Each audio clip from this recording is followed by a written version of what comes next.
ഏറ്റവും നല്ല രസമുള്ളൊരു വീഡിയോ ഞാൻ കണ്ടായിരുന്നു കേട്ടോ. ഇപ്പം അടുത്ത് കണ്ട വീഡിയോ ആണ്. ഒരു അംഗനവാടി പഠിക്കുന്ന ഒരു കൊച്ചു പയ്യൻ കേട്ടോ, പേര് ശംഖു എന്നാണ്. അവൻ്റെ ഒരു കൊച്ചാഗ്രഹമാണ്. അവൻ പറയാണ് ഉപ്പുമാവ് വേണ്ട, അതിന് പകരം ബിരിയാണി പൊരിച്ച കോഴി നന്നാ മതിയെന്ന്. അത് അവൻ്റെ അമ്മയാണത് ഷൂട്ട് ചെയ്തിട്ടുള്ളത്.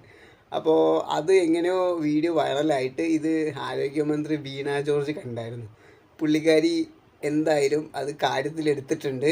അപ്പോൾ അംഗനവാടിയിലെ മെനു അങ്ങ് മാറ്റി ഈ കൊച്ചു പയ്യൻ കാരണം. നല്ല അടിപൊളി വീഡിയോ ആയിരുന്നു കേട്ടോ അത്. ഞാൻ കണ്ട് എനിക്ക് നല്ല ഇഷ്ടപ്പെട്ടു. എന്താ പറയുക, ഞാനങ്ങനെ സാധാരണ നമ്മൾ വീഡിയോസ് കാണുമ്പോൾ ഒരു ഇതുണ്ടാവാറില്ല. പക്ഷെ എനിക്ക് ഈ ചെക്കൻ്റെ ഒരു വീഡിയോ കണ്ടപ്പോൾ എനിക്ക് നല്ല രസമായിട്ട് തോന്നി. കാരണം അവൻ്റെ ആ പറച്ചിലും അവൻ്റെ ആ സ്ലാങ്ങും ബിരിയാണി എന്നൊക്കെ പറയുന്ന ഒരു വേറെ ഒരു സ്ലാങ്ങും കാര്യങ്ങളൊക്കെ കണ്ടപ്പോൾ നല്ല രസമായിട്ട് തോന്നി. എന്തായാലും ആ സംഭവം എന്തായാലും കാര്യത്തിലെടുത്തിട്ടുണ്ട്. അവൻ കാരണം വലിയൊരു മാറ്റം തന്നെ കൊണ്ടുവന്നു, വലിയൊരു ചേഞ്ച്. ഓക്കെ, നല്ല അടിപൊളി സംഭവം തന്നെ.